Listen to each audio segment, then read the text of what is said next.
ዛሬ የገደሉትን እንደሚገደሉ ሆነው የሚመጡበት ጊዜ ሰዎች ይመጣሉ።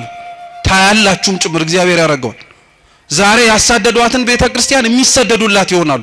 ዛሬ የገደሏቸውን ሰዎች መልሰው የሚገደሉ ሆነው ስለ እግዚአብሔር አንገታቸውን የሚሰጡ ይሆናሉ።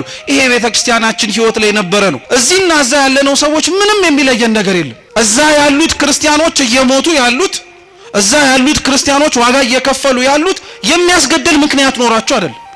እኛ እዚህ ያለን የምንኖር ሰዎች ደግሞ የሚያስኖር ምንም ጽድቅ ተገኝቶብን አይደለም። እነሱን የሚያስገድል ምክንያት እኛን የሚያስኖር ምን ነገር አለ? እንደውም ተገላቢጦሽ ቢሆን ነው እንጂ እዚህማ ክፋትን ሊያስነሳብን እኛ ራሳችን ላይ አጸፋው ሊመለስብን የሚችል ብዙ ኃጢአት አለብን፣ ብዙ ክፋት አለብን፣ ብዙ ነውር አለብን። እግዚአብሔር የሚያውቀው ከዛም አልፎ እኛው ራሳችን የምናውቀው ማለት ነው። ቦታ ካለየን በቀር ምን የሚለየን ነገር አለ? በየቦታው የሚሞቱት ወገኖቻችን የሚሞቱት በሩቅ ሰው አይደለም፣ በራሳቸው ሰው ነው። በራሳቸው ሰው ነው የሚገደሉት። ሐቁ እንደዛ ነው። የሚገደሉት ጥፋት ኖሮባቸው አይደለም። የሚገደሉት ክርስቲያን ሆነው ስለተገኙ ነው። ክርስቲያን ስለሆኑ ሌላ ምንም ነገር ስለሆኑ አይደለም። እንዲህ ብለን ለመናገር እንዲህ ብለን ለማውራት እንዲህ ብለንም ጭምር እውነታውን ለመመስከር ስለከበደን ካልሆነ በቀር እውነታው ግን ይሄ ነው። ሌላ ካለ እንግዲህ እግዚአብሔርም ያውቃል፣ ጊዜም ጭምር ግልጽ ያደርገው። እግዚአብሔር ለዓለሙ ብርሃን እንድንሆን አልጫ ለሆነው ዓለም ጨው እንድንሆን አድርጎ ስላዘዘን ወደድንም ጠላንም ለተቀመጥንባት ዓለም ነፍስ መሆን ስላለብን ለምንኖርባት መሬት ከኛ አልፈን ለሌላውም ጭምር እግዚአብሔርን ማየት እንዲችሉ ምክንያት መሆን ስላለብን ስለዛ ብቻ ተብለን እንታረዳለን። ስለዛ ብቻ ተብለን እንገደላለን።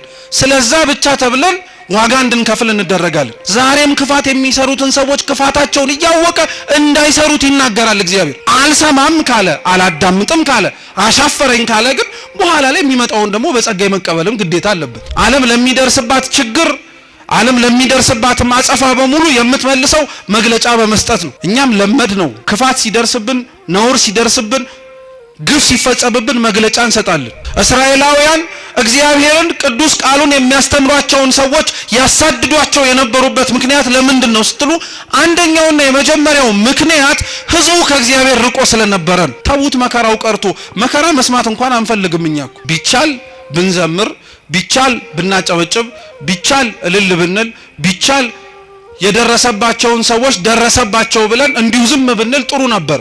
እንኳን መከራው ከሩቅ ሆኖ ተሰምቶ ቀርቶ ቅርብ ያለነው ሰዎች እንኳን መስማት አንፈልግም፣ ያንገሸግሸናል፣ ሰለቸን እንላለን። የሞቱት ሳይሰለቹ አንተ የምትሰማው ትሰለቻለህ? የታረዱት ሳይሰለቹ አንተ እንዲህ የምትመለከተው በስልክ ደከመኝ ትላለህ? በጣም ከባድ እኮ ነው። በነገራችን ላይ ሌላው ስለ ክርስቶስ መሞት አልደከመውም፣ አንተ ስለ ክርስቶስ የሚሞቱትን መስማት ሰልችቶሃል። ሌላው ስለ ክርስቶስ ዋጋ የሚከፍል አለ፣ አንተ ስለ ክርስቶስ ዋጋ የከፈሉትን ማዳመጥ ደክሞሃል። በጣም ነው የሚያሳዝነው እኮ እውነት። ለስሙ ደግሞ ሰማዕታትን እንዘክራለን እንላለን። የሰማዕታትን ዜና ቤተክርስቲያን የምትዘክረው ስዕላቸውን ስላ ብቻ አይደለም፣ ገድላቸውን እያነበበች እንዴት እንደኖሩም ጭምር በማሰማት ነው። ስለ ክርስቶስ የሞቱትን ዜና መስማት የከበደው ሰው እንዴት ቆሞ የጊዮርጊስን ገድል ይሰማ? እንዴት ቆሞ የመርቆሬዎስን ገድል ይሰማ?